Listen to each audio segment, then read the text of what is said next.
Opening pa ofre omo. Etu won fo no de. Ye say mama mfa ni din etu bia. Na mom omo call meeting no bi. De me do mu din betu bia. Che Mensa bonsu ko bi. NAPO eko bi. Yes. Na opani no mama kira o abebu a odi kan bu Dr. Mahamadu Bawumia.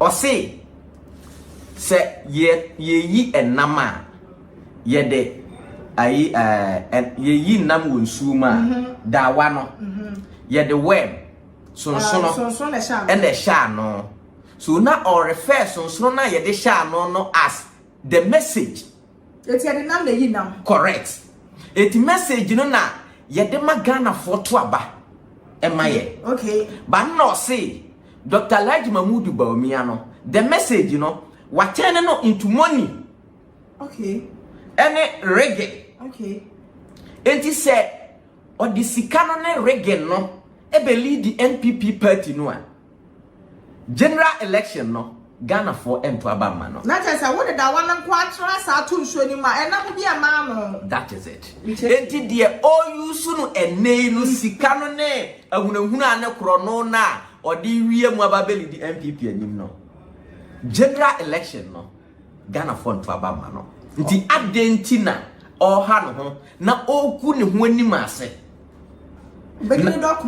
na senka se 2023 no mpo senka wa mananka otena ase ya nka ebia 2032 nanka no ho aya akono but nyame so on pe bone ka 2022 akena Japan ahihye amamugo no papa no nanka wasanso ba bese na ma ya mutu ti na nyame pese yehunu ni suban na nakuya opani no ni o but me boda membo aha enti che Mensa bonsu kobi NAPO kobi enti otu ne fu wie ye no ena Dr. Bawumia na ankasa ebe frɛ meeting na Dr. Bawumia frɛ ye no che Mensa ka ho bi okay NAPO ka ho bi okay anodom pre ka ho bi okay Abronye DC ka ho bi okay mumisa omo se me frank me boa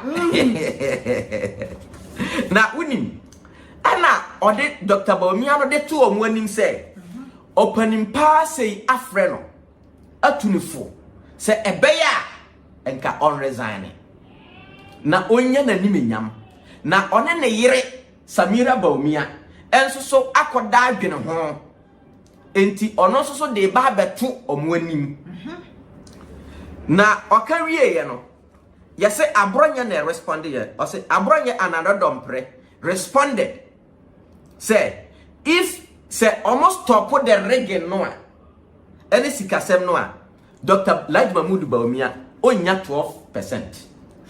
Omo use 12 to 17%. Ha yes ai Abronye DC ni anodompre e kan point blank kire Dr. Mahamadu Bawumia say grounds nye so they know omo see ene kura no say wokọ grounds wa sika no ebi mu kura rejected and my member Mensa the NPP delegate.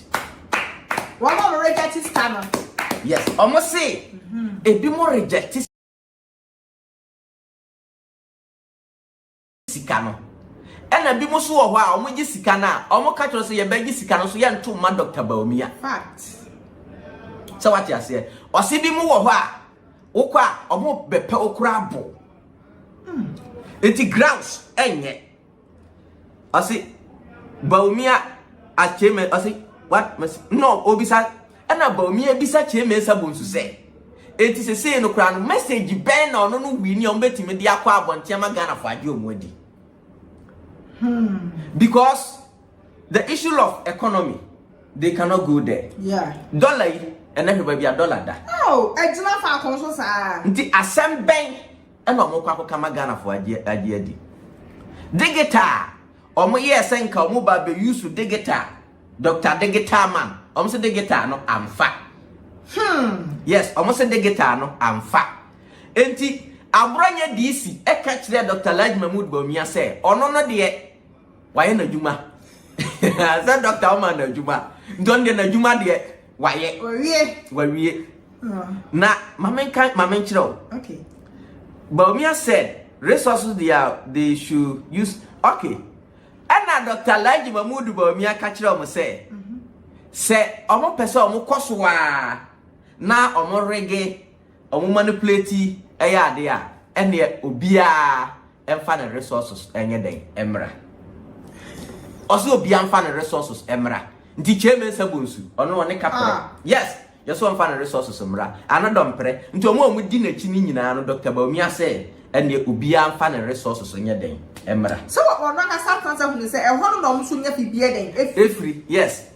Na aye NAPO de confirm say on de obenya resources no bi aba.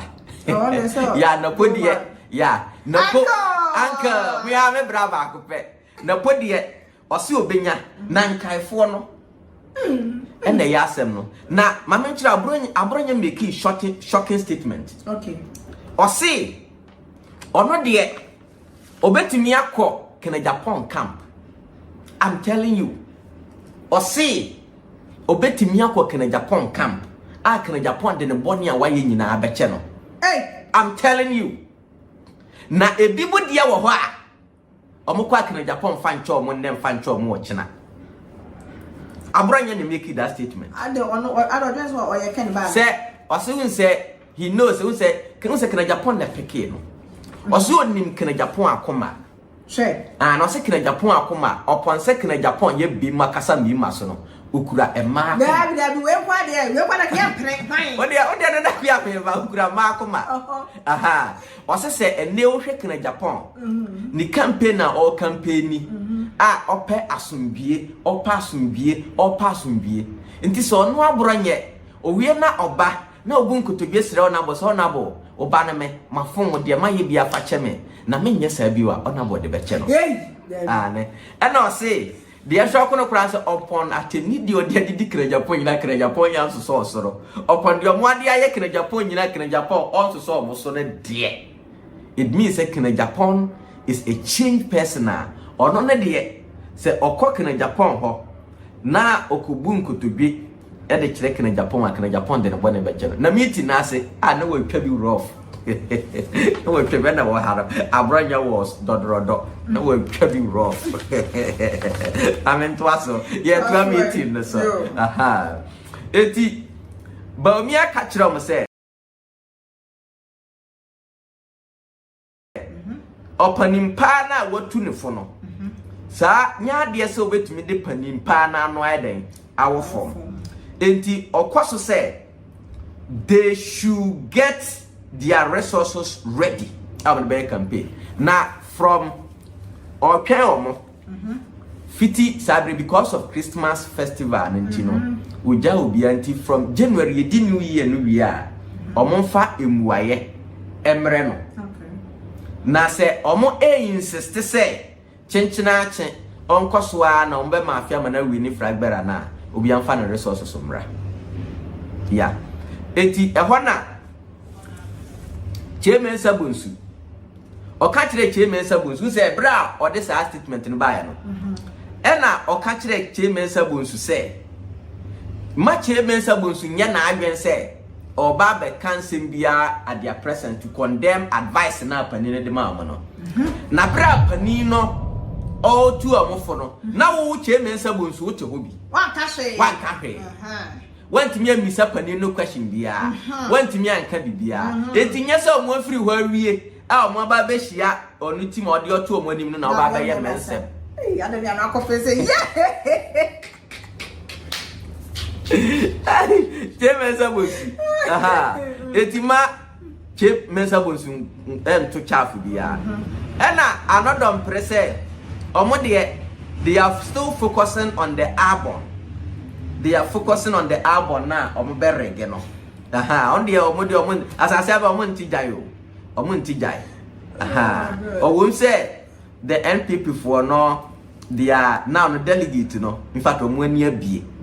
Enti nya de say omo so ne maso te say the first na o ye nyina ye yanko na ye di akire na bla bla bla bla bla bla. Aha. Enti sanete. Enti that is the meeting na nakuya. Of course, that is the details of it. Eya panimpa. but panini de nipa na asrem say Frank no kroma obia bu no o say Frank enti ono no as opanini a ono so hwe the way a party ni kɔ na Dr. Bawumia ne sunu ne ba ne nema bi a oye na nsem fata e say ofre no 24 and ono so o say Samira de me nyi say Samira be pene because Samira or first lady edi say Samira na wasun sum doctor na ba be onya president bi ani o onya strategic kakra o say no grounds nya etino ohun mo kwa machina fe like mo join the NPP team no mo ye we ya I think South Africa side on back na wontumi so de ani o wontumi de later wontumi de later oh de later me de beba wa we ni o wa repen na me de atro husband that's why I show up husband wonim de cotton no da be menka obi na cotton no onim one no na ekọ na eba enye ne manager no NPP mo I'm telling you message enie nipa na okokoton no kwa no screenshot you screenshot view le nti nyame ya aduma me de be ba ndie me de ate me de ate basika grove a hit na would me lawyer so no manya ne conversation bi enye and appear kubio nso lawyers are part of but and the appear could be the leading lawyer come out possibly am the beba and man ko ye na kuya and man ko ye enti Dr. Alhaji Mahamadu Bawumia o say who I was say uncle bian for resources bra okay enti January in the middle of January na kona no it is likely he's going to declare say wakwete the NPP presidential primaries. Yes. And I said we breeze Frank now we there o dey no abi soon now we there ba mu dia me so ha ba ba so abe but you see Frank o mu ya wanka because when ya kan omo be make sure say omo man resign omo be resign na say what me to fa penny na no enwo from no hwe de nyema e kona say down say na in favor na yeah at least wa post school ni nyansa kakra wo ho no so ontini ense sika sa pepe no anka say ko sika de we review na na yeah we review kwa ontini say no sa ntungu sa wo no nim say wonya yeah onim say wonya because say wo ye bre wo ye na ye do be di animu a NPP na obegu NPP begu koju to what I say let us on kind of community na when we name we said them all like us let us say we be there we be stop yeah na ade ba kwa san so kan wo say Abronye say ono de oba ya pa compare kon the channel because what kind we feel no to who so change person say ono na some channel say Abronye hu ni nyansa akaba hu ni say say what kind na wan so no now who is so change that means first na akokọ patch on the beche when no fan child because what kind wan so so e ya na dia wona komam etu offend child na fan child na oga sa wait me say ahwefo Abronye ba mo be pene Sécret Agyapong fan child na wanye na ni now Akufo na mu ya Rahman hey me Akufo me bua me now bia na mu ya pene na bia so mpinu Abronye Dabi. Na bia so mpinu that me dey no dey no oh yeah Dabi na wona ya wa enka me wo dey Dabi na sa Dr. Bawumia na born ne pa that crown Brafan to me two way o be ba misika send your Brafan me do whatever na me ma information am the mother that is yakasa kwa ma adwe wo form that is it me ni nyansa ka me go se magimi yeah na what dey wo I was say me ya no hie say dia na abafo yam wim am say enti say ade akira ye nyamfa news ma ya na say omo ho ato omo kakra na notification nya bom say clean omo say urade asem aba eti Abronye mani nya wa ade say wo be ba na patcho bra Mr. Emfa yes eti ya patcho ba bia du na ye if you ask one day aboa bi obeka obi anu afa ne se wa fe wo sa keka ya wi a Mr. wo pa bi tina no hwe na na kua un say now NPP party mpanimfo they are coming back to the normalcy even the security briefing sa proxy voting no na na kua nye Ghana form wa ma no ne no mo target omu why yeah sa ye na e wo haya Wahu Abon na omodi fake names na shame no. Over there say 70,000. Because Nipano, they are not in existence. Okay. It's what they do is they know say a fake names omodi shame. Na omwa printed prosy forms. Na bia na nakwa ho nim say we NPP ni. Ubeto abama Dr. Bawumia. Na ye de amamu nyina ma fele. Nti fake names na ewo mu nyina. Na ye de amamu na obi a fele. Okay. Nti nipa no di no wo ni picture ho bi kura picture ni ho but prosy voting bia na nakwa na opakoto amamu. So what you say? Yes. And na edini be a non-existing name. They created it themselves. Okay. But on be fairly prosy for all of them. Wow. So that is the major reason or more a cancel prosy. Na nye Ghana for mo wa manone. Say omo beba Ghana omo nya ticket ni adwuma sem enye ono enka residence no ho. And now abon no so na kwa duplication of names. Bi de say na kwa se bi awo no wo constituency ha. Na ebia ye de wakwa share different ayi. Nti bia nipa baako ne din be se bia be 4 na se 5. Ena mi say na ye to aba ne wi ase o to aba na di ink enye wonsa ana wo koto ba bia say Frank o sere me sa as Frank oh bo one adrubi also di shema ni nyina seconds na paper. I say what di shema seconds na paper. Na enkini na afi musa ho. Awurade nyame. Also the shame na pepa. Abe ka osere me sa Frank ba o besere. Enti ba akufo betimi ato bese 10. Nya oni agenda pina na ye interview na o kasa ba akufo andabawumia ultimate oto na. Yes. Enti that has been the normal na omo eye. Enti no na duplication of names in the na omo aye bibia wi o. Enti na so when Dr. Bawumia microphone no kasa oh abana de Bawumia wi ni oh abana de ya wi because omo ye calculation abon no nipa dodo a ese omo du omo shem any at least delegate no omo nto oba at least kakra beto aba omo nti no omo awie bibia into the only thing they say prosy and I say ye twa prosy.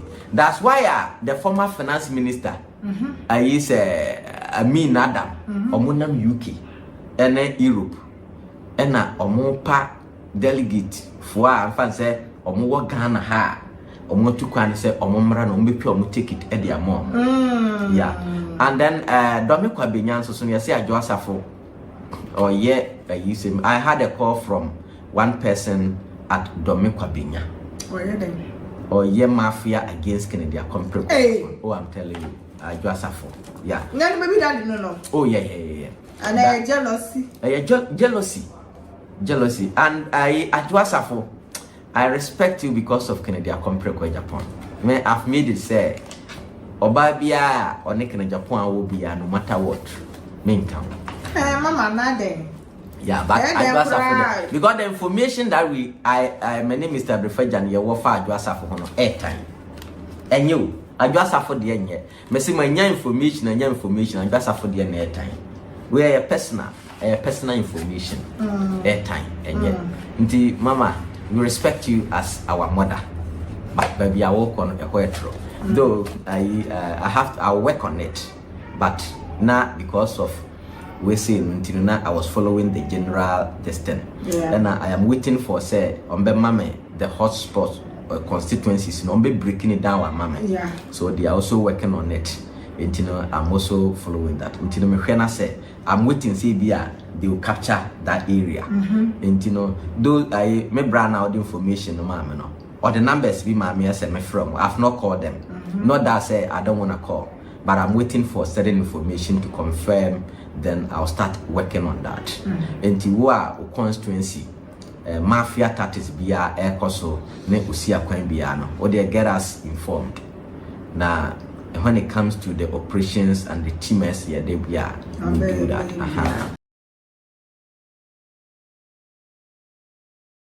Bono East, Martina G. Corsa, and Techima North, Techima South.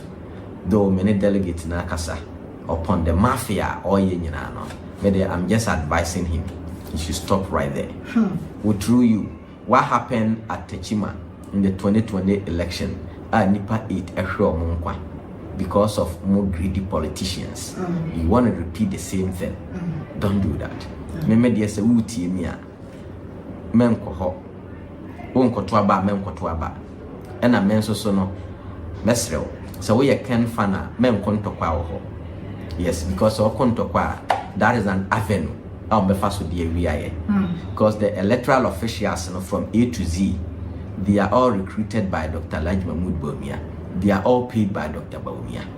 And Jane Mensa, she is also a very wicked woman. I've been papa in it through. Send them who said NPP for Nubimo. I started boy Jane Mensa and she. And now you are seeing Jane Mensa as an opportunist. I've been on the Jane Mensa your opportunist. Send them more power, no. And on them she share hona more man of the Obinya. Is it worth free power? Or protecting Najuma. So if she is in bed with NDC, why are you talking? Make a number of bomb trizo, more by Pemia Kumi, and that you your uncle Musu to you. And that was a young Pamano. Young Pamono, Miricantente or Beckham, and this will be useful. Or dear Jim parliamentary seat in a few months. When you give ya, night or more Pamno. And I just see 3 years, but I cut 38 year. I cut 38. I cut 38 year. Not ya Pamno. And I and Escumi, where an Aquia and Escumi. Share MPs. Not or Musua.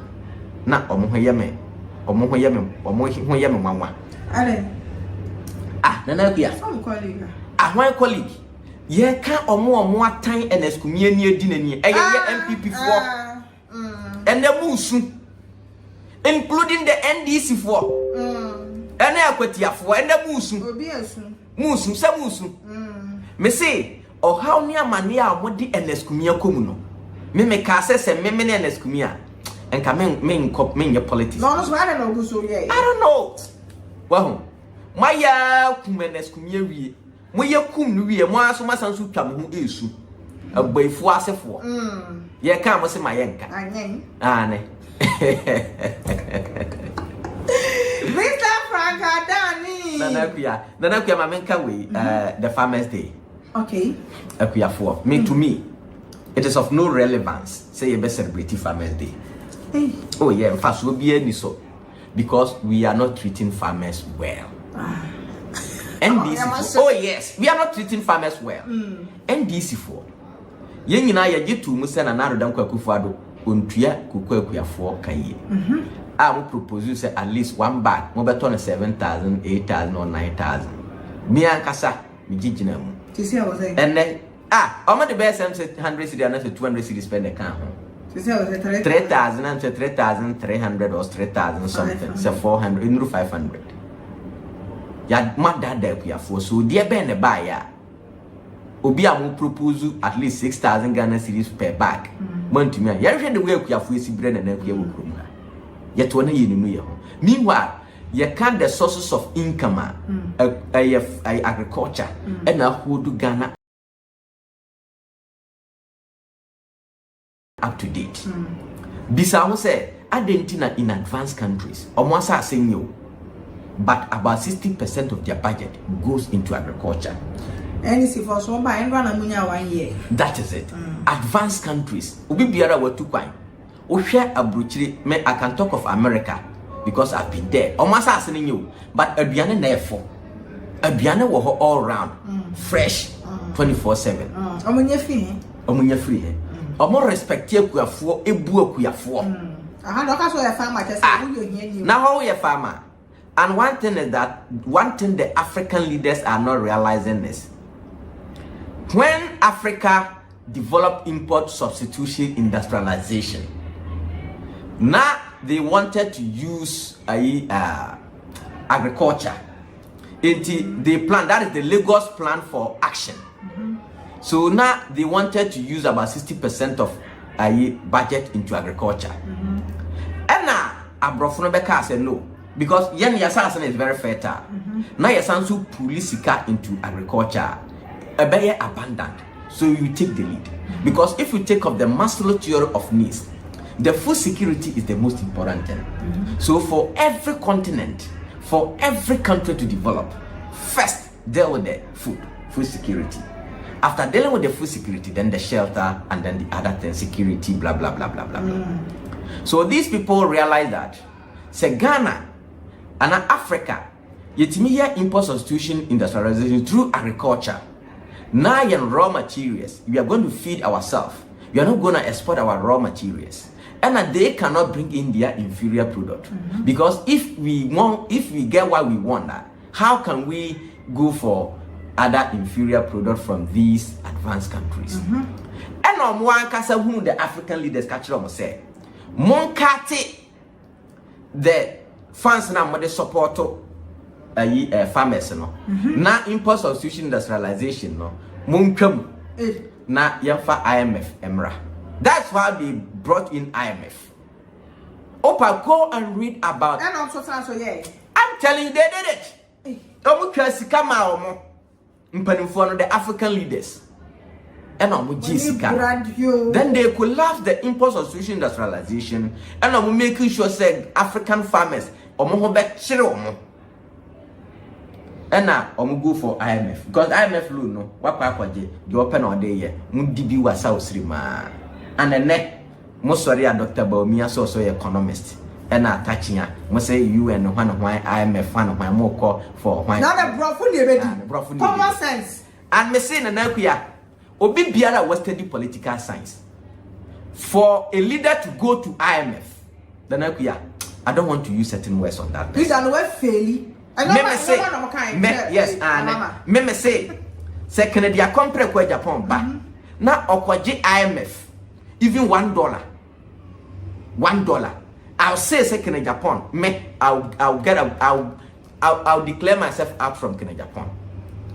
The IMF well in two fools you was say year more loan with condition and loan without condition.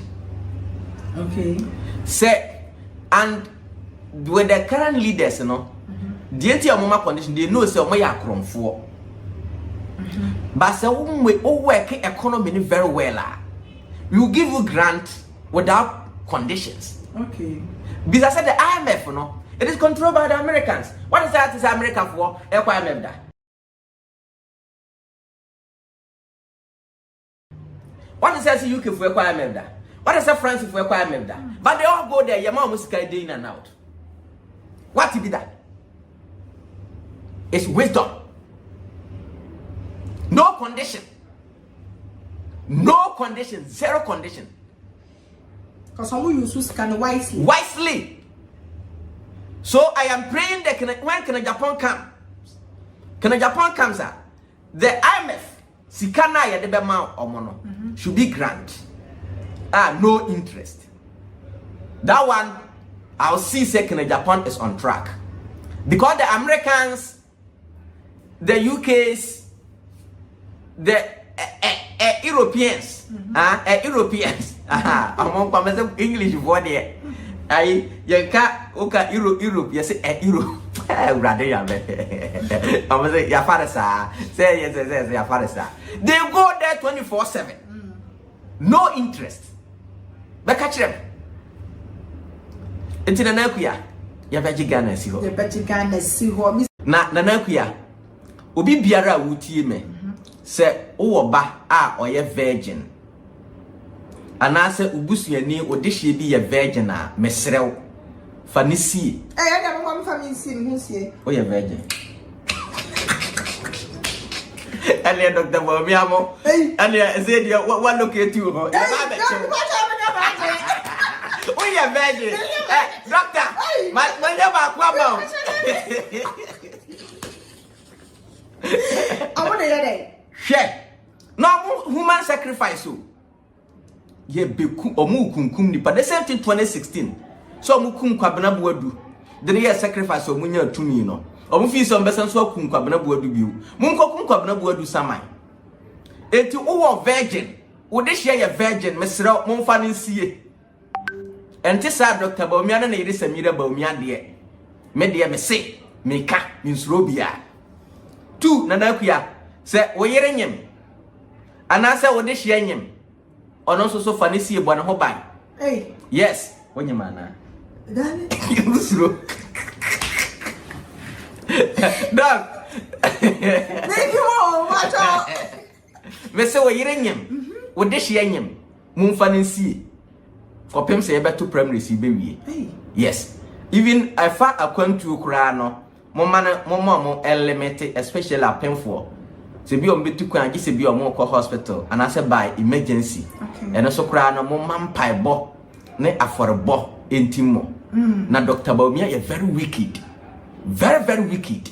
Yes doctor me se maka Kwabena Agyarko 2016 wono yere mukum no and modern sacrifice for power nana kuya hwe what you wiase a wahu ye papa na because of intimi disclose where I get my information but from the national grader nana kuya pani no frame no me say nana kuya okasa ma na mani asese atata nisu and ose Kennedy Agyapong ye no papa ose senior Frank Kennedy Agyapong ye me papa na enuntina even Jumadie no eye oman Jumadie but because of papa Kennedy Agyapong de year no ntino ose senior Frank adan na NPP fo mpanfo bi mu ye nipa bonefo sa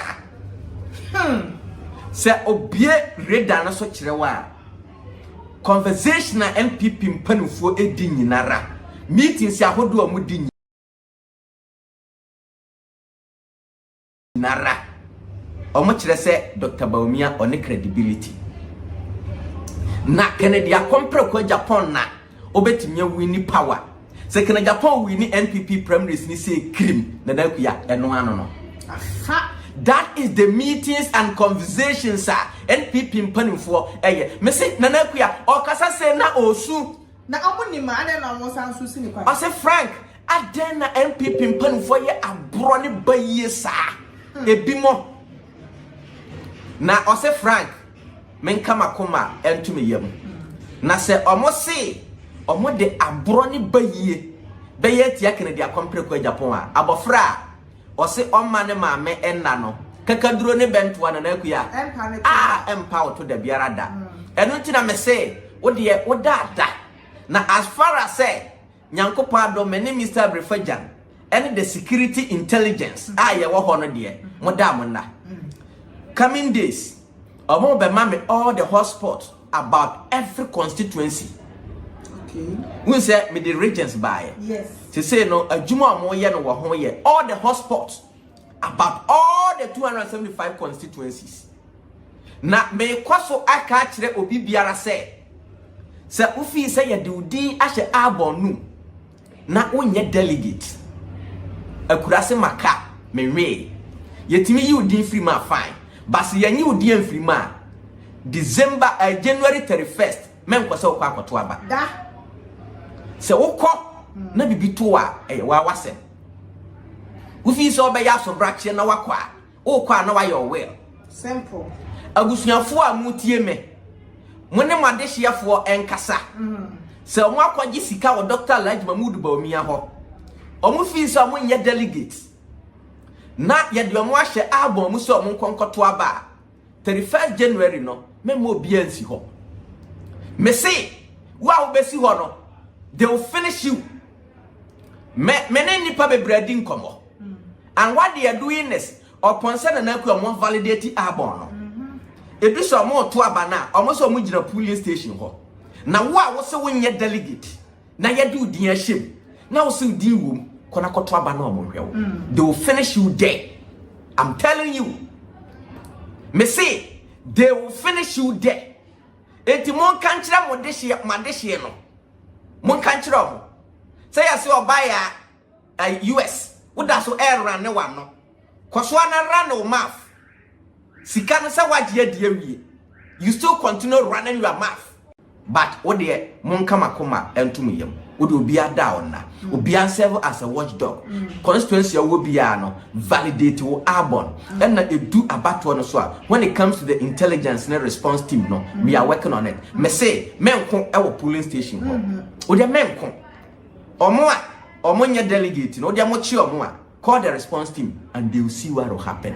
Macau, more than dating to her. Missing an aqua my day. Waka. That is it. Now, someone make a be also so a bebum. Yes. So we are so bright here. Now, when you're delegate, you're more sika, and I do diaka home. You can't trust a cocoto. When you would trim so when you're delegate, don't go there. Save your life. Sika nyanya de ma. Sir. Thanks for watching. Like and share the video. You can also drop your comment. Please don't forget to subscribe. Click on the bell to turn on the notification.